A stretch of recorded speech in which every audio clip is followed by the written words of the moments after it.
오늘 14번째 교만한 자요. 교만한 자요. 14번째. 이 교만한 자라고 하는 이 하나님께서 사형에 해당한다고 정하신 교만한 자. 가톨릭하고 동방정교에서는 7거종, 7죄종, 죄 중에서 7가지 가장 큰 죄, 그리고 으뜸이 되는 죄에 이 교만이 들어가 있습니다. 우리가 다른 죄에 비해서 이 교만하다라고 하는 말은, 교만한 죄는 다른 사람들한테 무슨 해를 안 끼치는, 직접적으로 생명에 가해를 가한다는, 뭐 살인이라든지 뭐 이런 것, 능욕, 다른 사람들을 능욕하고 모욕하고 하는 능욕, 뭐 비방, 이런 것에 비해서 자기가 교만한 건데 뭐 그렇잖아요. 우리 생각할 때 교만은 제 잘난 멋에 사는 거지 뭐. 이렇게 생각하기도 쉽지만 또 한편으로는 무엇보다도 꼴 보기 싫은 그런 죄가 이 교만한 자, 교만의 죄인 것이죠. 상대를 무시하고 얕잡아보고 가르치려고 드는 죄, 무시하고 얕잡아보고 가르치려고 드는 죄. 하나님께서 특별하게 싫어하십니다. 하나님께서 특별하게 싫어하시는 죄, 교만한 죄. 왜냐하면 우리 주님도 말씀하셨거든요. 바리새인들이 뭐라고 기도했다고요? 저 세리 같지 아니야. 저 세리 같지 아니야. 자기의 의를 드러내면서 아주 교만한, 그러잖아요. 세리가 기도하는 세리가 저들의 삶을 자기가 판단하는, 자기가 재판장인 거죠. 자기가 재판장이고 자기가 주인이고 모든 기준이 자기인 거죠. 하나님께서 특별하게 싫어하십니다. 이게 딱 응축된 죄가 딱 우리 생각에 떠오르는 죄가 하나 있죠. 바벨탑을 쌓은 바벨탑 사건. 이게 대표적인 인간의 교만을 보여주는 거죠. 하나님 하늘에까지 닿으려고, 하늘에까지 닿으려고 하는, 우리의 이름을 세상에 떨치고 흩어짐을 면하자.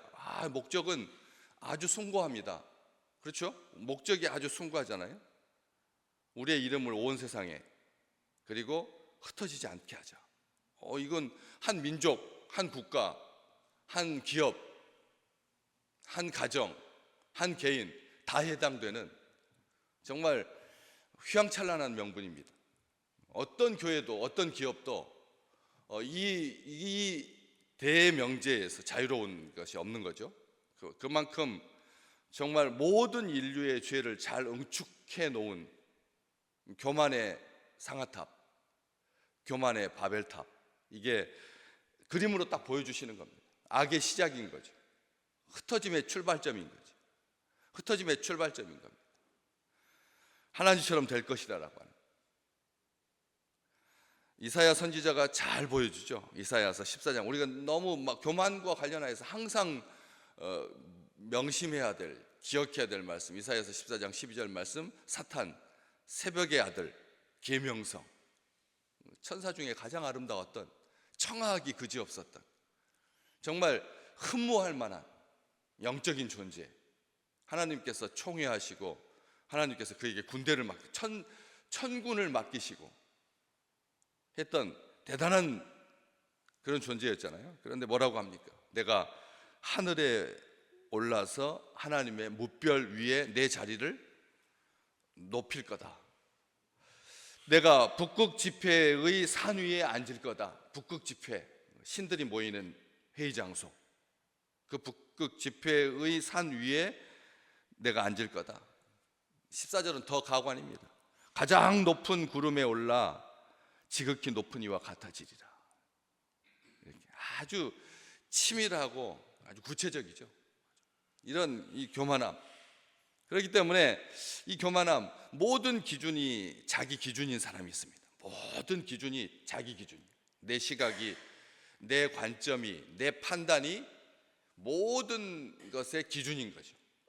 거기에서 조금 어긋나면 굉장히 불편해지고, 그리고 화가 나는,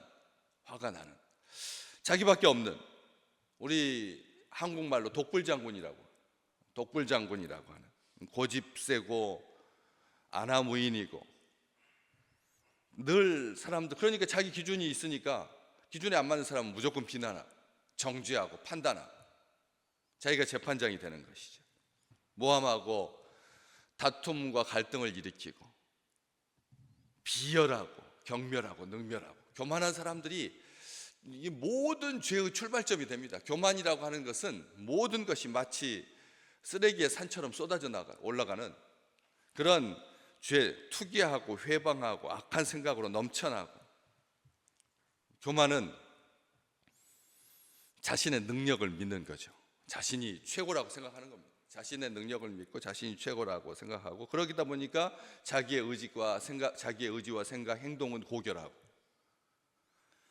남의 것은 미천하고, 자기는 선하고 다른 사람은 악하고, 나는 어둠이고 나는 빛이고 다른 사람은 어둠이고, 나는 지혜롭고 저들은 미련하고, 이런 생각을 가지게 된다는 거죠.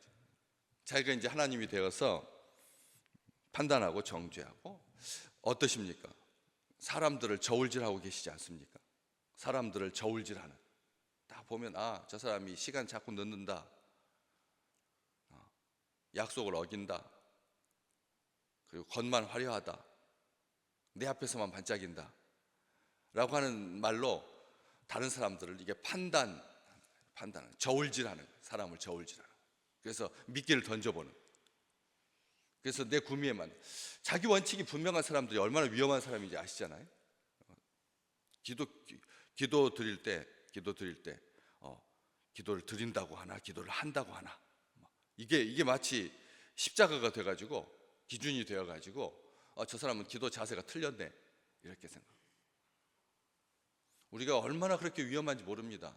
그런 세상에서 이렇게 뭘 얻었다 싶은 사람들이 자기 기준이 또렷하거든요. 분명합니다. 그래서 저 사람 악수해 보면 딱 안다. 그래가지고 손에 약간 습기가 있으면 어떻다. 뽀송뽀송하면 어떻다. 차가우면 어떻다. 성격이 냉혈한이다. 이렇게 자기 판단이 얼마나 많은지 모른다는 거지. 또 그 말을 사용하면 이 사람은 나의 친구, 나의 친교의 범위에서 이제 떨구는 그 언어를 사용하면, 공동체라고 하는 말을 아주 싫어하는 사람이 있습니다. 공동체라고 하는 말을 무슨 교회지 무슨 공동체냐. 소급이라고 하는 말 싫어하는 사람이 있습니다. 또 축복이라고 하는 말을 아주 이걸로 모든 교역자들, 모든 성도들을, 모든 신앙을 판단하는 사람이 있습니다. 하나님 우리에게 축복해 주십시오. 그러면 이 사람은 하나님보다 더 위에 있는 어떤 존재를 믿는 자다. 하나님을 믿는 게 아니라.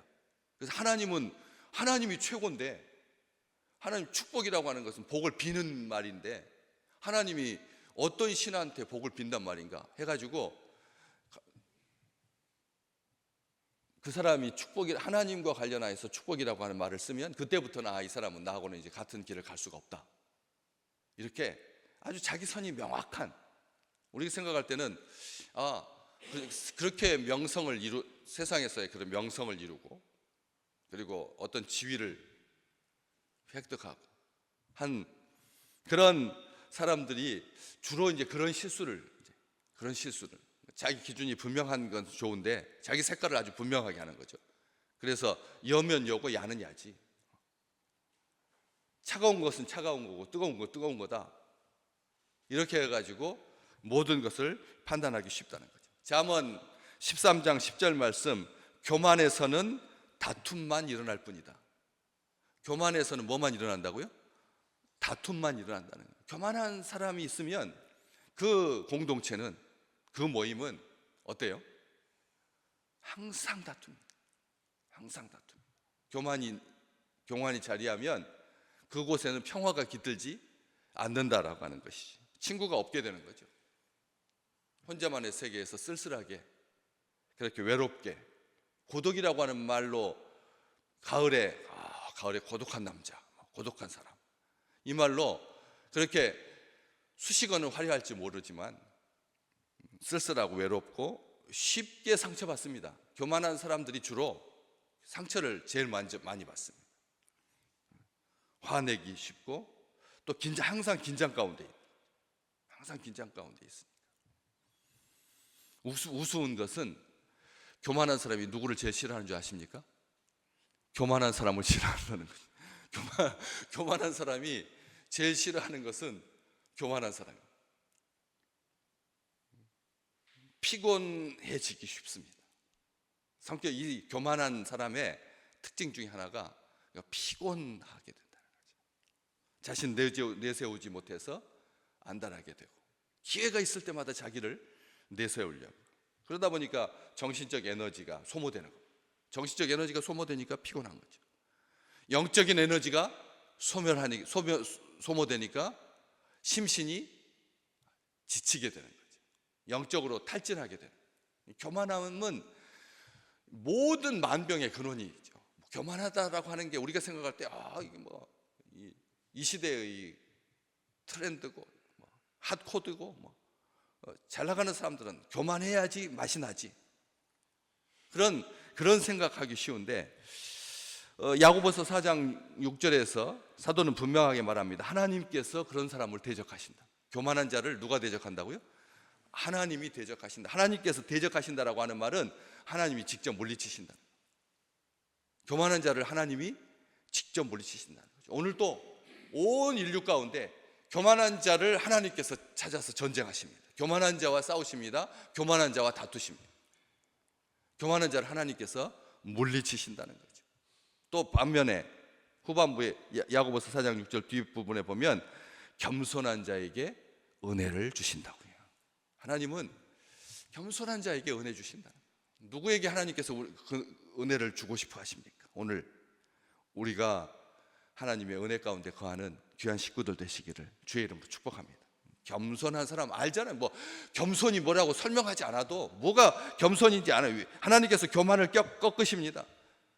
잠언 16장 우리는 너무나 무엇은 패망의 선봉이고 교만은 패망의 선봉이고 거만한 마음은 넘어짐의 앞잡이라. 망하고 넘어지는 거만한 마음. 이사야서 57장 15절 말씀이 저는 참 오늘 이 말씀 받으시면서 우리가 참 이게 하나님이 얼마나 은혜를 주시는지 겸손한 자의 영을 소성케 하신다고. 아멘. 겸손한 자의 뭘 소생하게 하신다고요? 영을 소생하게 한다고. 겸손한 자의 영을 소생하게 하고 겸손한 자의 마음을 소생케 하신다. 이게 두 가지. 이사야서 57장 15절 말씀. 이사야서 57장 15절 말씀. 하나님께서 겸손한 자의 영을 새로 소성케 하고, 소성이라고 하는 말은 활기차게 하고 생명으로 충실하게 하고, 겸손한 자의 마음을 소생하게 하시는, 마음을 소성하게 하셔서 새롭게 살아나게 하셔서 따뜻하게 하셔서 피가 돌게 하셔서 윤기가 흐르게 하셔서, 그래서 우리가 이 땅에 사는 동안 영과 마음이 소성되는 겸손한 자에게 주시는 이 특별한 은혜이죠. 아주 각별한 은혜입니다. 영은, 마음은 다른 것으로 소성되지 않습니다. 좋은 것을 본다 그래서, 좋은 생각을 한다고 해서 되는 게 아닙니다. 마음 착하게 먹었다 그래서 되는 게 아닌 것이죠. 거룩하게 살아야겠다 의지와 결심에 이게 따라오는 그런 선물이 아니라는 거예요. 하나님께서 주신다는 거예요. 하나님께서 소성케 하시는데 겸손한 자의 영을, 겸손한 자의 마음을 하나님께서 소성케 하신다. 우리 주님, 나는 온유하고 겸손하다고 하셨습니다. 바울, 나는 죄인 가운데 교수라고 했습니다. 하나님의 은혜가 없었다면 하나님의 진노 마땅한 존재였는데 우리로 하여금 절망의 바다에 던져두지 아니하시고 끄집어내셔서 사망의 골짜기에 두지 아니하시고 우리를 구원하셔서 이 놀라운 은혜를 허락하여 주셨으니 오직 겸손한 마음으로 각각 자기보다 남을 낮게 여기는 게 아니라, 한국어는 좀 똑같잖아요. 낮게 여기는 거나 말이 똑같지만 짝대기 하나 차이입니다. 낮게 여기지 아니하고 거기서 짝대기 하나를 빼서 낮게 여기는, 오늘 하나님께서 우리의 영을 소성하게 하시고 우리의 마음을 소성케 하시는 그런 각별한 은혜가 넘치는 귀한 날 되시기를 주의 이름으로 축복합니다.